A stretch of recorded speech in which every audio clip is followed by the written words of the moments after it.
Boa tarde a todos. Agradeço a presença da cidade de participantes nessa nossa penúltima videoconferência desse semestre, nesse programa Nossa Educação à Distância, do Projeto Nacional para a Saúde, parceria do Ministério com a Faculdade de Medicina, do FMG. Hoje um tema escolhido por vocês, sem dúvida de extrema importância na realidade de todo médico, que é a parada cardiorrespiratória em adultos. O palestrante Dr. Saulo Saturnino, ele é intensivista, médico aqui do Hospital das Clínicas, na Universidade Federal de Minas Gerais. Agradeço já a presença do Saulo e passo então a ele a palavra para dar início à videoconferência. Eu só queria já deixar vocês bem à vontade, lembrar que essa é uma oportunidade de aproximar o médico da ponta com o especialista, então que vocês aproveitem essa oportunidade e façam questões relacionadas à própria exposição ou relacionadas ao tema, casos clínicos que já tiveram, casos parados, poder o especialista aqui para a gente bater um papo ao final da exposição. As perguntas já podem sendo colocadas aí no chat durante a própria aula. Então eu passo a palavra ao Saulo para dar início a essa nossa vida. Bom, boa tarde a todos. Agradecer aqui o convite do Gustavo do SETS, é um prazer estar falando sobre esse tema aqui para vocês. Bom, com relação à parada cardiorrespiratória, nós vamos falar predominantemente de adultos. A primeira boa coisa que eu posso dizer para vocês é que nós temos boas notícias. De uma maneira geral, a evolução dos protocolos de parada cardiorrespiratória, eles têm saído de um atendimento às vezes complexo, às vezes confuso, para cada vez um protocolo mais simples e um protocolo aplicável a realidades diversas. Eu acho que isso é feito também no intuito de que todos possam atender a parada cardiorrespiratória de uma maneira adequada, em uma variedade ampla de gama de recursos. Quando a gente começa a falar sobre parada cardiorrespiratória, a gente se baseia em diretrizes. Essas diretrizes, elas são frequentemente publicadas pelo Comitê da American Heart, na Circulation, e são meta-análises. Elas são revisadas a cada 5 anos. A última que nós temos é essa de 2010. E o que se trata? De que se trata essa meta-análise? Eles esperam esse período de 5 anos, fazem uma compilação de todos os trabalhos que são relevantes publicados sobre o tema, pegam todos esses trabalhos, analisam todos os pacientes individualmente e em grupo, agrupam esses resultados e fazem uma análise estatística disso, e a partir daí eles liberam as suas recomendações. Com relação à recomendação passada, essa de 2010, como eu disse, tem várias boas novidades no sentido da simplificação do atendimento da parada cardíaca, que eu acho que é extremamente interessante em termos de uniformizar e melhorar resultados, retirando algumas medidas, às vezes não tão disponíveis, e que os trabalhos progressivamente mostraram que elas não seriam tão efetivas como anteriormente se pensava.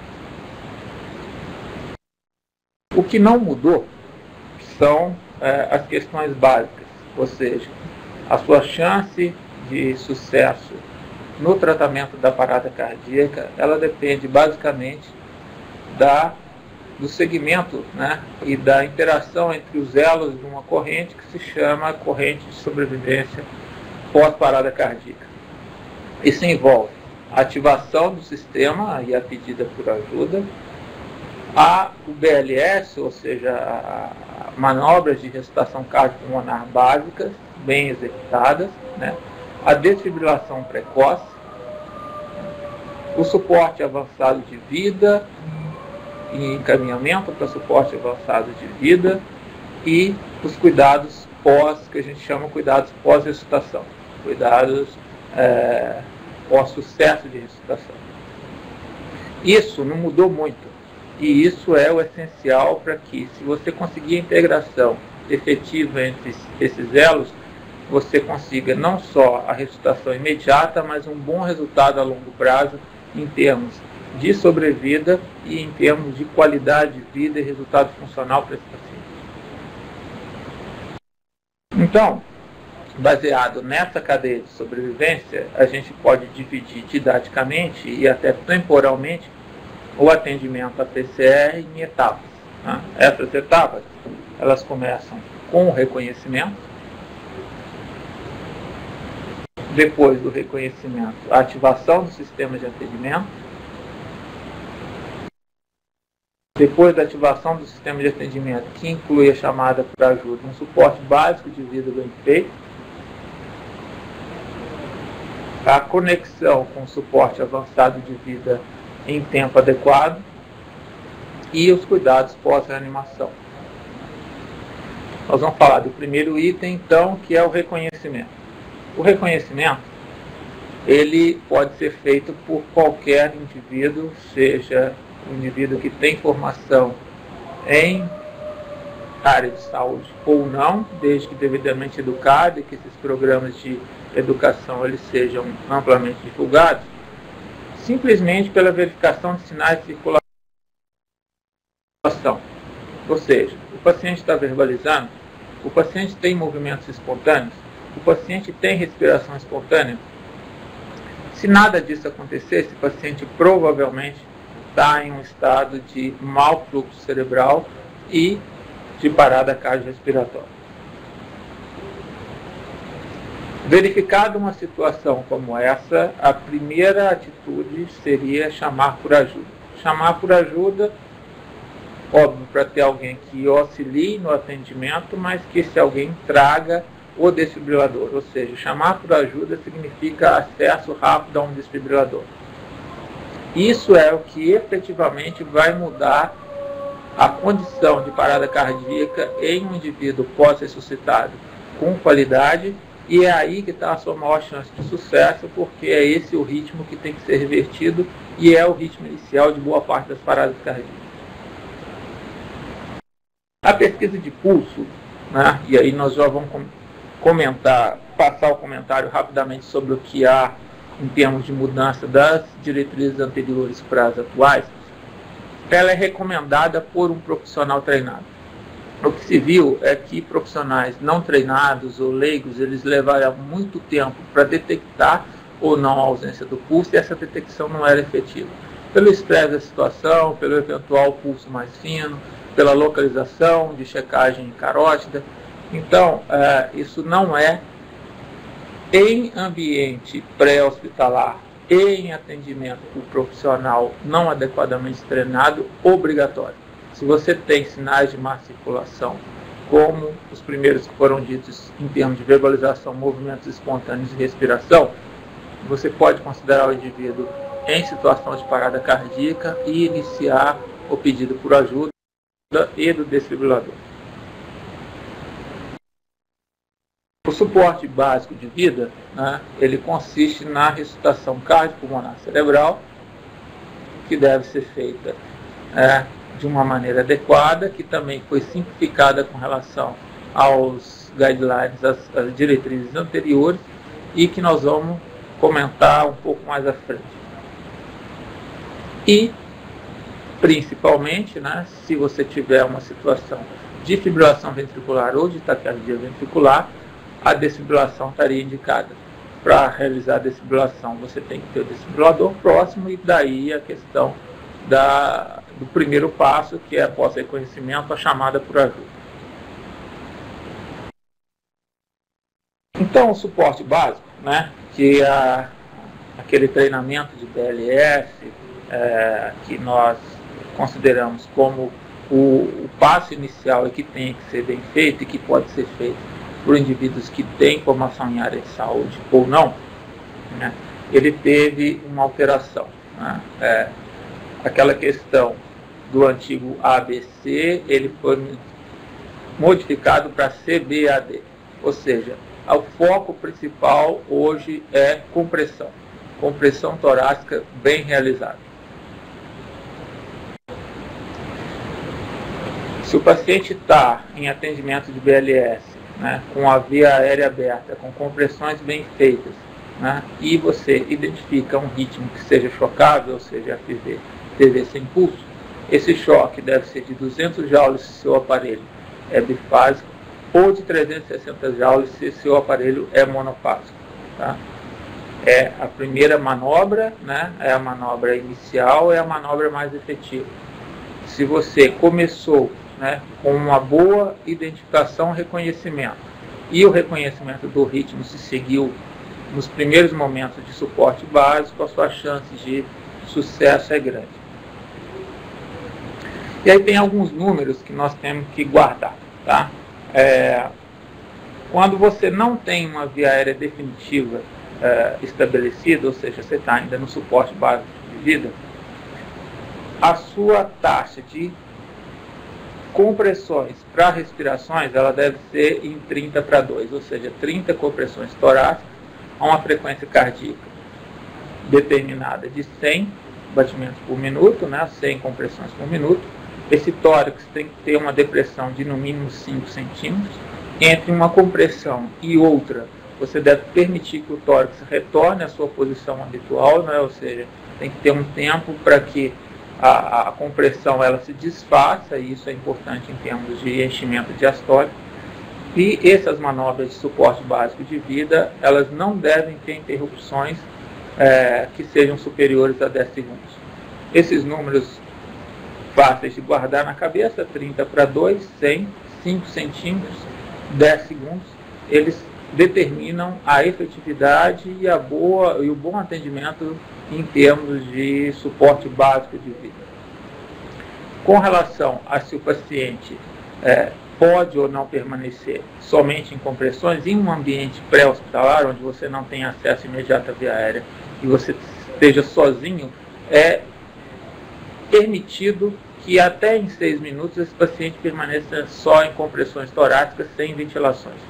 Isso é uma recomendação diferente da recomendação anterior, que facilitou muito o atendimento da parada cardíaca e que se mostrou mais efetiva, né, nos trabalhos comparativos entre uma situação e outra, em termos de resultados. Então, essa supressão das ventilações até 6 minutos, se você tem uma compressão adequada, o paciente ele deve ter o mesmo resultado, ou então resultado melhor do que se você estivesse tentando ventilar. Tá? Principalmente se o atendimento é feito por um socorrista só. A própria compressão e essa depressão de 5 centímetros, ela já gera uma ventilação que se supõe suficiente para manter a oxigenação nesse período. E, eventualmente, se você tiver odor suplementar que você possa ofertar ao paciente, isso também é desejado. Eventualmente, se o paciente for ventilado, né, se você tiver um AMBU, bolsa, válvula, máscara ou qualquer dispositivo de ventilação no suporte básico, a elevação do tórax ela tem que ser verificada e um suposto volume corrente de 6 a 7 ml por quilo seria o suficiente, ou seja, o paciente não precisa ser hiperventilado. Em suporte básico, então, revendo, via aérea não definitiva, ou seja, o paciente não está entubado e não tem nenhuma via aérea, prótese de via aérea, 30/2, 100, 5 centímetros, não interromper menor que 10 segundos. Está com dificuldade de ventilar, está sozinho atendendo, não é um problema, continue as compressões adequadas até que você obtenha ajuda. Está atendendo com mais de uma pessoa, existe a possibilidade de ventilação, existe algum dispositivo que te ajude a ventilar, 30 compressões, 2 ventilações, observa a elevação do tórax, 6 a 7 ml por quilo, isso é feito de maneira sincronizada nesse ponto, então a elevação do tórax da ventilação ela vai poder ser observada. Esses são, resumidamente, os requisitos básicos para um bom suporte básico de vida, né? O suporte inicial. Isso vai manter o paciente com oxigenação cerebral suficiente para que quando chega o suporte avançado e a situação efetivamente seja resolvida, ele tenha um bom prognóstico do ponto de vista cerebral depois da fase de ressuscitação. Revendo novamente, para ficar bem claro, o paciente está irresponsível, não está respirando, ou ele não tem uma respiração normal, é aquele paciente que a gente chama de respiração argônica, que está tendo um gasping. Você vai fazer ativação do sistema de emergência, pedindo por ajuda e pedindo o desfibrilador, né, que deve chegar juntamente. Você vai começar o suporte básico de vida, 5 centímetros, então com força, rapidamente, 100 por minuto. Vocês estão vendo que aqui no BLS ele não coloca, né, esse é o algoritmo do próprio consenso da American Heart, ele não coloca as ventilações como obrigatórias. Você vai checar o ritmo, se indicado o paciente vai receber o choque, e esse ciclo se repete a cada 2 minutos até que você tenha acesso a suporte avançado. Então, de uma forma geral, melhorou muito, simplificou muito com relação às diretrizes anteriores. Bom, feito o suporte básico, esse paciente, se não respondeu às medidas iniciais e a primeira desfibrilação, ele vai entrar na fase de suporte avançado. O suporte avançado, ele também teve algumas modificações com relação às diretrizes anteriores e também se tornou mais simples, principalmente em termos de uso de medicações. Então, quais são os objetivos do suporte avançado? O que você tem que ter efetivamente acontecendo para que você possa considerar que você migrou de um suporte básico para um suporte avançado? Você tem que ter uma via aérea segura, ou seja, o paciente vai ter que ser entubado, ou você vai usar uma máscara laríngea, ou você vai usar um tube-tube, você vai usar o que você tem disponível para estabelecer uma via aérea segura para ventilação, que preferencialmente evite fenômenos de aspiração de conteúdo gásico. Com a via aérea segura, você vai ter uma boa ventilação, você vai assegurar que sua circulação está adequada pela medida, né, indireta de sinais que nós vamos colocar aqui diante de alguns cenários como obrigatório, e você vai pensar em abordar a causa da PCE. A obtenção da via aérea definitiva, como a gente disse, é um passo, e o acesso para a administração de medicamentos é outro. Eventualmente, a sua via aérea vai ser o seu acesso para a administração de medicamentos. Isso é verdade quando você não consegue obter um acesso venoso. E anteriormente, aí já uma modificação, ela era a segunda opção. Hoje, nós temos que o acesso venoso é a melhor opção, a via intraóssea é a segunda opção e a via do tubo endotraqueal é a terceira. Então, se você não tem nenhuma das duas primeiras e entubou o seu paciente, você já tem uma maneira de administrar medicações que melhorem a condição hemodinâmica e a chance de reversão do ritmo, né? O uso dessas drogas, elas têm esse objetivo. E você tem sempre que pensar na identificação de condições associadas, ou seja, em causas, né? Na fibrilação ventricular e na taquicardia ventricular, sim, mas na atividade elétrica sem pulso e a sistolia, principalmente, né? Nessas duas situações, a chance de sucesso está intimamente ligada à identificação de uma causa que possa ser tratada. Então, aqui nós vamos dividir didaticamente o suporte avançado em duas situações, né? A primeira situação é o suporte avançado no paciente que tem identificação ou que persiste após o primeiro choque do suporte básico, em fibrilação ventricular ou taquicardia ventricular. Esse primeiro traçado de eletro é o traçado da taquicardia ventricular, esse segundo traçado de eletro é o traçado da fibrilação ventricular, e a partir da identificação desses dois ritmos em um paciente que se encontra irresponsivo, sem respiração e sem movimentos espontâneos, nós vamos passar a fazer o tratamento. Ele provavelmente, se o desfibrilador chegou, vai receber o primeiro choque ainda em BLS, e se ele não respondeu e esses ritmos persistem, o tratamento a partir daqui em suporte avançado. A fibrilação ventricular e a taquicardia ventricular sem pulso, elas respondem por 80% dos casos de morte súbita. Então, é o ritmo predominante.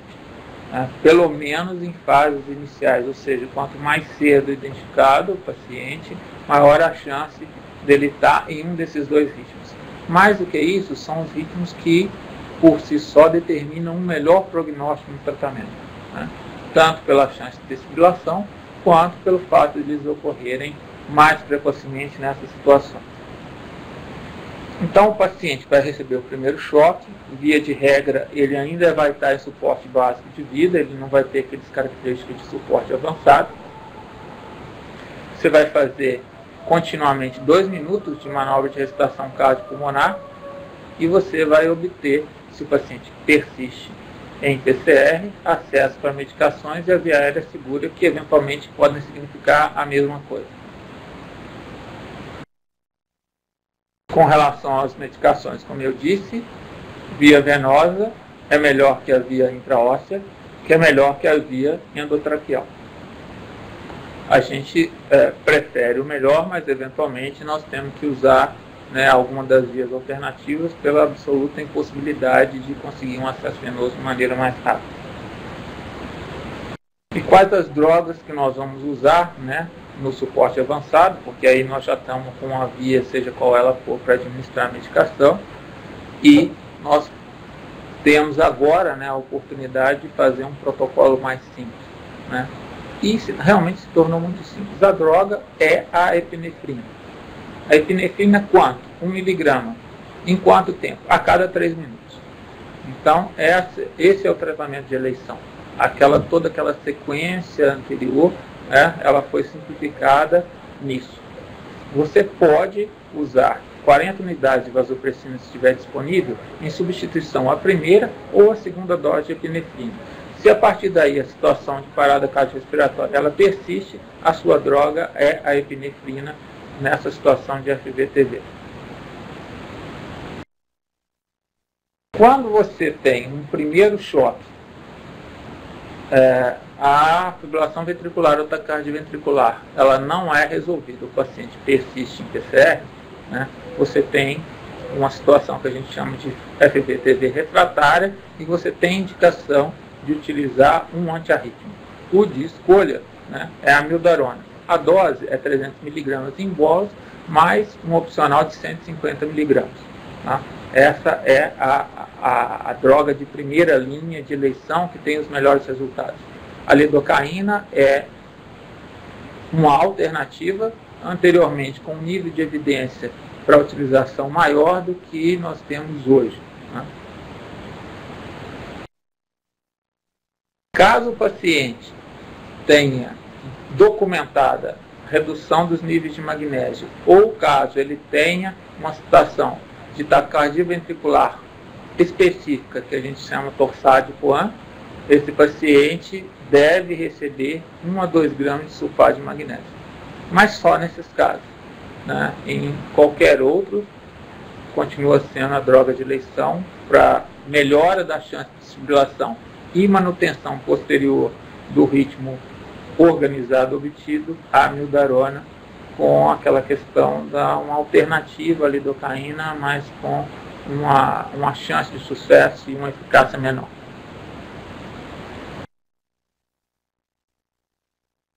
Então, já que houve essa simplificação, nós temos que prestar atenção em alguns detalhes que são importantes. A primeira é a questão da adequação da sua manobra de ressuscitação cardiopulmonar, da sua verificação se o posicionamento do tubo está correto, e do seu acompanhamento pós-retorno de circulação espontânea. Então, hoje, existe uma recomendação de a utilização de capnografia assim que o paciente seja intubado. A gente sabe que esse não é um método disponível, amplamente disponível ainda, apesar de ser bastante simples, mas se disponível, ele auxilia muito, ele é o padrão ouro na confirmação do posicionamento do tubo, isso através de ausculta ou raio-x. Ele não tem a mesma especificidade para confirmação desse posicionamento, e se você realmente tiver, é adequado. Valores em ressuscitação que sejam superiores a 10 em fase de manobra de ressuscitação cardiopulmonar indicam uma ressuscitação efetiva. E valores superiores a 40 depois do retorno de circulação espontânea indicam que esse retorno de circulação espontânea está sendo efetivo. Então, é um dispositivo útil, ele teve seu nível de recomendação elevado com relação às diretrizes anteriores. Infelizmente, não é um dispositivo ainda amplamente disponível e, portanto, utilizado, mas não é tão caro. Se você tiver disponível no seu ambiente, é adequado que se use. Como eu disse, o seu objetivo durante a manobra é que você tenha valores acima de 10, e isso te ajuda, né? Se o paciente, outro detalhe, ele foi entubado, aí você está autorizado a fazer ventilações não sincrônicas com as compressões. Ele vai receber uma frequência respiratória de 8 a 10 por minuto, né, via AMBU, que é o tipo que via de regra se utiliza, né, dispositivo válvula-máscara. E ele não precisa ser ventilado excessivamente, nem com frequências maiores, nem com a tentativa de uma ventilação mais agressiva para se obter um volume corrente muito alto, né. Você pode fazer isso tranquilamente de forma sincrônica com essa frequência. Se você eventualmente teve uma situação onde você teve FVTV refratária, usou bolos de amiodarona e teve sucesso na sua cardioversão, você deveria manter essa droga, né, a última droga utilizada, no caso da amiodarona, 1 mg por minuto durante 6 horas, e depois disso, meio miligrama por minuto por 18 horas até você completar a dose de bolos total. Como eu disse, a amiodarona superior à lidocaína. Se lidocaína for a única que você tiver disponível, tudo bem, a dose de 1 a 1 mg por quilo de bolos, e depois uma manutenção de 2 a 4 mg por minuto. De 1 a 4 a gente geralmente utiliza 2 mg. Então vamos rever, né? Em FVTV, suporte avançado, né? Aqui nós estamos aqui na fase que poderia ser a fase de BLS. Você vai oferecer oxigênio, você está em manobra de ressuscitação cardiopulmonar, você vai colocar nesse paciente um monitor desfibrilador, né? Se tiver com a checagem de ritmo e o choque for indicado, ele vai receber o choque, né? Depois do choque, você vai continuar suas manobras de ressuscitação cardiopulmonar com atenção à qualidade das suas manobras, né? Depois de 2 minutos, o ritmo vai ser novamente checado, né? E se o ritmo ainda tiver indicação de choque, ele vai ser novamente chocado e o ciclo se refaz. Sempre ciclo de 2 minutos. Com relação às drogas, a partir do momento que você entrou em suporte avançado, né? IV ou intraósseo, né? Endotraqueal é aceitável. Epinefrina a cada 3 minutos é o que a gente faz. Amiodarona para TVFV refratária, né? Via aérea avançada, né? Leia-se tubo, máscara laríngea. Principalmente tubo você vai conseguir utilizar adequadamente a capnografia. E sempre pensar em causas reversíveis da parada cardíaca nas quais você possa atuar, né? Esse é o resumo, ficou bem mais simples do que as recomendações anteriores. A outra situação na qual nós podemos encontrar um paciente em parada cardiorrespiratória, e vamos pôr nesse suporte avançado, é a situação de atividade elétrica sem pulso ou a situação de assistolia. Por si só, elas carregam um prognóstico muito pior do que se nós tivéssemos em FVTV sem pulso, e a nossa chance de sucesso aqui ela vai estar dependente da identificação de uma causa reversível, né? Atividade elétrica sem pulso, por definição, você tem uma atividade elétrica organizada do coração, mas você não tem o acoplamento dessa atividade elétrica com a contração efetiva miocárdica, portanto, com a geração de pulso, portanto, com a perfusão orgânica. A sistolia, você não tem nem a atividade elétrica e, obviamente, não a mecânica, e a questão é se confirmar que o paciente realmente está em assistolia, porque ele é o ritmo que carrega pior prognóstico, pior até do que a atividade elétrica sem pulso. Os outros não são assim, e há realmente uma necessidade de se confirmar. Alguns chamam protocolo em linha reta, mas são algumas atitudes simples que você tem que tomar. A primeira é saber se os seus eletrodos estão adequadamente posicionados e funcionantes. A segunda é aumentar o ganho dos seus eletrodos, porque eventualmente em situações de uma fibrilação ventricular fina no monitor, isso pode facilmente ser confundido com a situação de assistolia. E a terceira é mudar a derivação, porque talvez o eixo da fibrilação ela coincida com o seu eixo de monitorização. Se você muda a derivação, né, depois dessas duas primeiras checagens, o seu ritmo é realmente a sistolia, né, infelizmente é uma situação ruim, e nós vamos tentar aqui reverter mesmo assim com algumas medidas que visam diretamente a causa. Uma outra simplificação é que o uso das medicações ele ficou muito semelhante às situações de FVTD sem pulso que nós comentamos anteriormente. Então aqui, por exemplo, a recomendação da atropina anterior, ela não existe mais, né? Então o que a gente vai fazer em termos de medicação é basicamente a mesma coisa. E como eu disse, você vai obter sucesso se você conseguir identificar e tratar alguma das causas modificáveis associadas a essas duas apresentações. Quais são elas? Aí tem aquela regrinha já famosa aí dos ACLS, né, desde a saída das primeiras edições, que são os 5Hs e os 5Ps. Né? Aqui dos Hs, a hipóxia. Né? Obviamente nós vamos tratar isso com ventilação adequada, oferta de oxigênio. Hipovolemia, né? Infusão polêmica.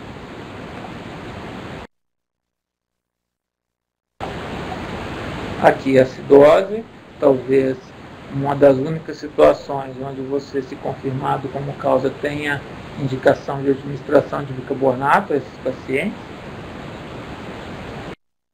Distúrbios iônicos, principalmente hipo ou hipercalemia, né, nos quais o tratamento efetivo pode ter algum resultado.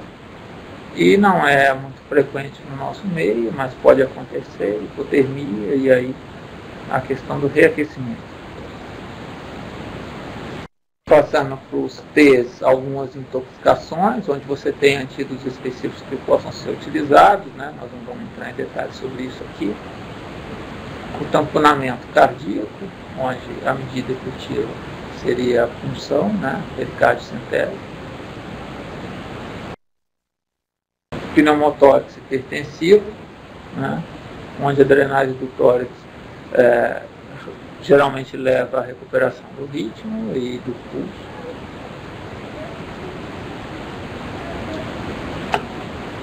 Aqui a TEP, né, maciça, onde você atualmente tem uma indicação de que mesmo se o paciente esteja em parada cardiorrespiratória, ele receba o trombolítico, né, que é o tratamento da causa. E a trombose coronária, onde você tem também indicação de trombolítico, mas com resultados inferiores à embolia pulmonar, onde principalmente essa intervenção com a recanalização via trombose estaria indicada. Então, resumidamente, se você encontrou um paciente em atividade elétrica sem pulso ou assistolia, ou se ele evoluiu para isso, né? Você tem algumas causas básicas a pensar e a investigar de uma maneira rápida, e se alguma delas foi identificada, você tem algumas ações também rápidas que possam te ajudar a reverter a situação de parada cardíaca. Se você não conseguiu identificar nenhuma dessas causas e o ritmo é esse, infelizmente o prognóstico é muito ruim. Então agora nós vamos tentar unir tudo o que a gente falou aqui de uma maneira organizada. Né? Então vamos lá, o paciente está em parada cardíaca, você reconheceu porque ele não tem movimentos espontâneos, não tem respiração, ou ele está em gasping, ou a respiração agônica, e ele não te responde, você vai pedir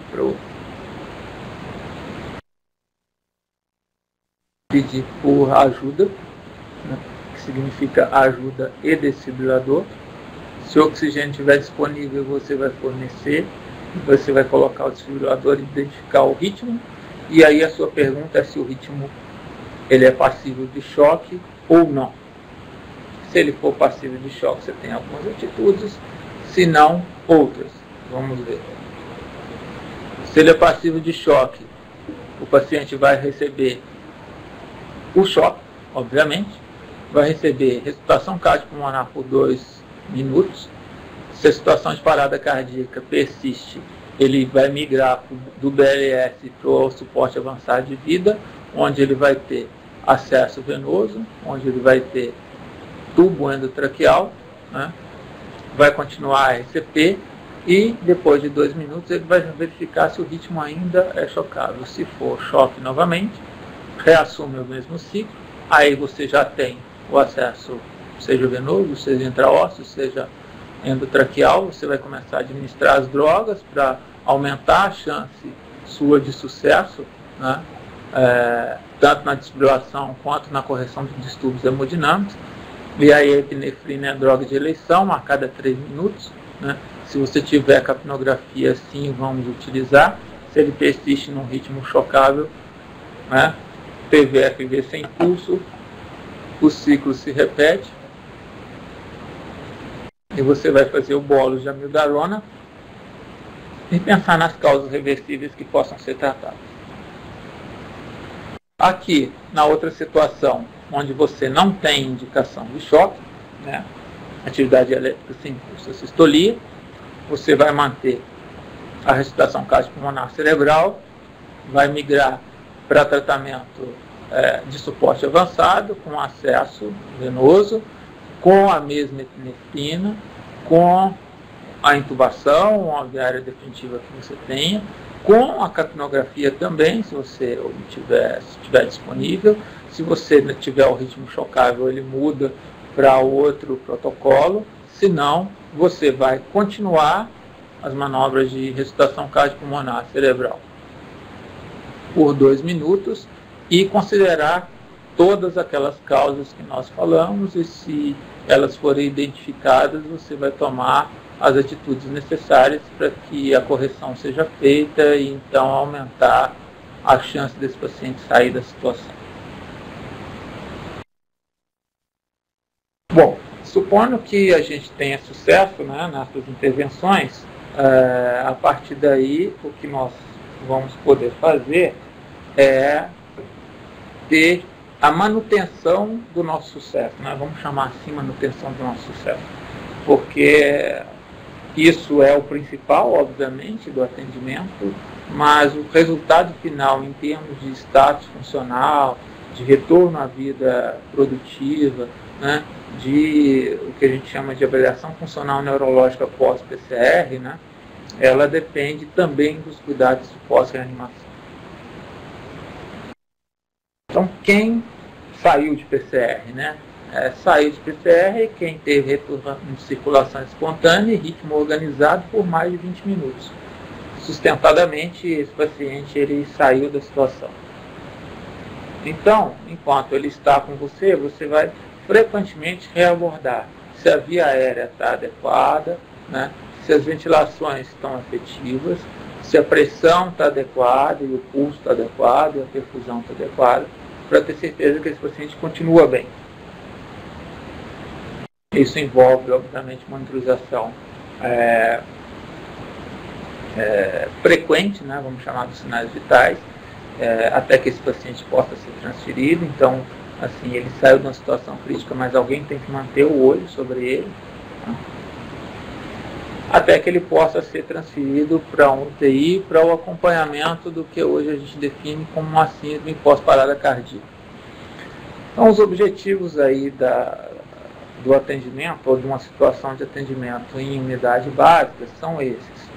A importância dessa transferência, né, e dessa manutenção do paciente é porque a gente, mais do que ressuscitação efetiva do ponto de vista cardiovascular, a gente quer um resultado funcional, né, que a gente mede em alguns parâmetros como o Glasgow Outcome Scale, que é uma avaliação funcional depois do ocorrido, com o menor grau de lesão neuronal possível para que esse paciente possa retornar às suas atividades, né, ou à sua vida com a melhor qualidade possível.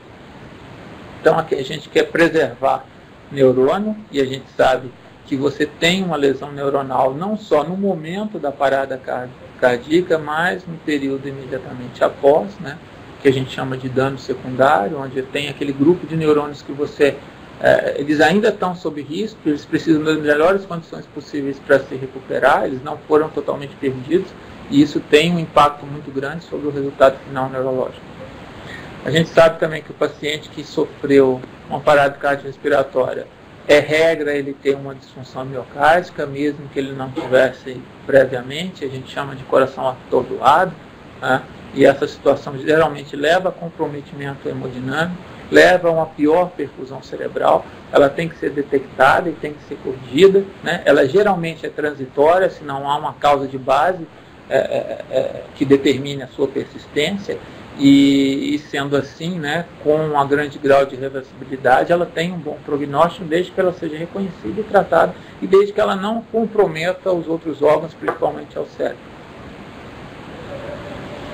A gente sabe que os períodos de lesão orgânica por resposta inflamatória sistêmica pós-PCR eles são muito frequentes, né? Você tem fenômenos de isquemia e reperfusão, que no final das contas vão levar a uma síndrome de resposta inflamatória sistêmica, né? O paciente vai se comportar com a disfunção orgânica não só associada à má perfusão orgânica da parada, mas à síndrome de isquemia e reperfusão pós-parada. Esses órgãos eles têm que ser frequentemente acessados, eventualmente eles têm que passar por substituição de função transitória, e isso é importante para a recuperação. Eles também são lesões, na maior parte das vezes, transitórias, e que são importantes para a recuperação cerebral, que você mantenha um certo grau de homeostase desses órgãos, né, no período de lesões por isquemia e reperfusão. E, principalmente, às vezes, a abordagem da causa precipitante da PCR, ela vai envolver um suporte terciário que não vai estar disponível na maior parte das unidades. Isso envolvendo cateterismo, revascularização miocárdica, trombólise ou abordagem de embolia pulmonar, ou de algumas outras situações nas quais você precisa de um suporte mesmo de UTI, de um centro de atenção secundária terciária para que isso possa ser feito. A fase inicial da atividade básica bem feita leva a uma síndrome pós-parada cardíaca mais branda, e a abordagem dessa síndrome pós-parada cardíaca adequada leva a um resultado funcional neurológico melhor. E é isso que a gente quer para todos os pacientes, e então daí as recomendações de transferência depois da estabilização inicial. Uma das atitudes, né, que anteriormente era ainda questionada por um baixo grau de evidência, mas que hoje já foi incorporada às novas diretrizes como quase que obrigatória, isso desde esse trabalho de 2003, né, que foi também uma revisão sistemática que foi publicada.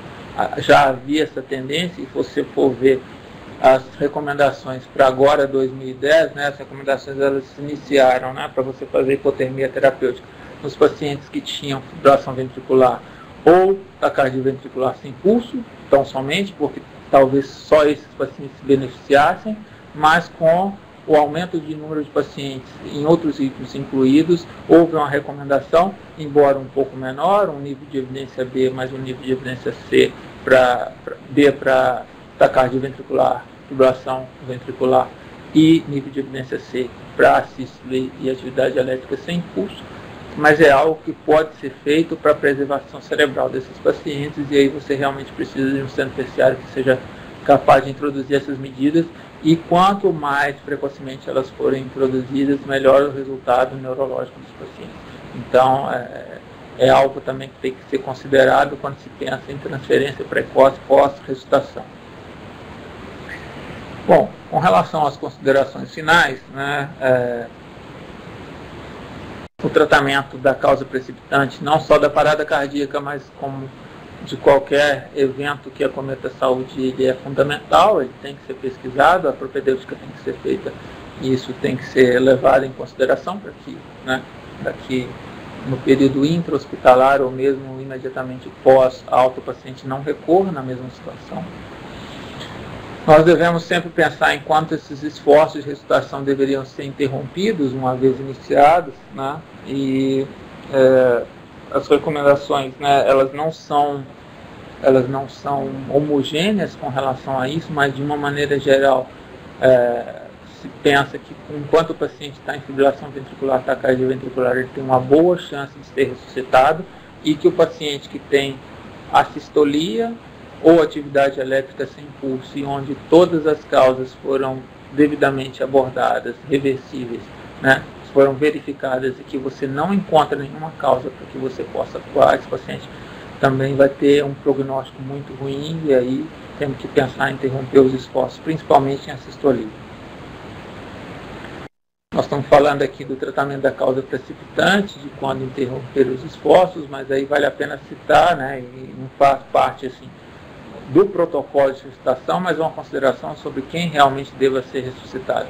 Qual que é o status funcional desse paciente, qual que é a doença que levou ele assim, a situação de parada cardíaca, e se isso realmente, a ressuscitação vai trazer algum benefício em termos de qualidade de vida e não só de sobrevida a esses pacientes, ou se a ressuscitação vai levar esse paciente a uma situação de sobrevida maior às custas de maior sofrimento, ou de uma situação, né, de não contato, lesão neuronal definitiva, dependência total. Isso tem que ser considerado também.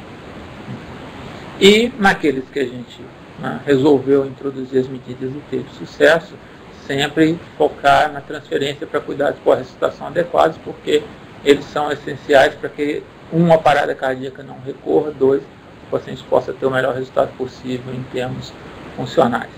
Era isso que eu tinha para comentar. Nós estamos aqui disponíveis para qualquer dúvida ou discussão. Eu não sei se você está querendo a geral, né? Eu vou colocar aqui para você a geral, e depois, se for alguma questão específica, você me manda outra mensagem. Então a geral é essa, tá? É o começo do BLS, é o oxigênio e o foco nas compressões. Você vê que ele não coloca aqui a ventilação como obrigatória, nós estamos nos primeiros minutos. Se você tiver duas pessoas e tiver condição de ventilar, 30/2, ok, né? Se não, você vai seguir nas compressões, elas podem ser o suficiente. Chegou o desfibrilador. O desfibrilador te pergunta, né? Aí depende se é um DEA ou se é o que você tem aí, mas nós estamos falando para médicos, então vamos considerar que é o desfibrilador que você vai operar. O ritmo é chocável, sim ou não? Se sim, choque, né? Continua manobra de ressuscitação, aquela mesma história, 5 centímetros, né? Frequência de 100, se está ventilando 30/2, coloca o acesso venoso, continua em FV-TV, você vai chocar, né? Aí você já tem o acesso venoso e vai fazer aquele ciclo de 2 minutos. Epinefrina, né? A cada 3 minutos, está com o tubo capnografia, né? Nós estamos aqui, ó. Se o ritmo é chocável, né? Choque, FV-TV persiste, refratária, amiodarona, causas reversíveis, e aí você vai repetindo o ciclo. Aqui é mais simples ainda, se você tem ritmo não chocável, ou seja, atividade elétrica sem pulso ou assistolia, né? Você já passa para o suporte avançado imediatamente, né? Acesso, tubo, etc., capnografia. Se não obteve o ritmo chocável, né? Se obteve, você passa para o lado de lá. Se não, RCP por 2 minutos, pensando nas causas reversíveis, identificou alguma, trata, saiu para um ritmo chocável, pula para o lado de cá, não saiu, mantém o mesmo circuito, tá? Até que você considere que os esforços possam ser interrompidos. Não sei se era isso que você queria ver. Ou... Então, nós temos mais questões ali, a gente vai encerrar essa diferença, essa expressão de alta qualidade e clareza, agradecer ao Saulo, e temas relacionados à área dele, eu já deixo pré-convite aqui para outras videoconferências no semestre, a gente vai continuar com esse programa. No dia 13 de dezembro, a gente tem a nossa última videoconferência, que é intoxicação exógena em crianças, a doutora Juliana, que é plantonista lá da toxicologia do Hospital João 23, então eu já deixo aqui o convite para vocês para essa última videoconferência e agradeço mais uma vez a participação de todos. Do Saulo, boa tarde. Boa tarde, obrigado.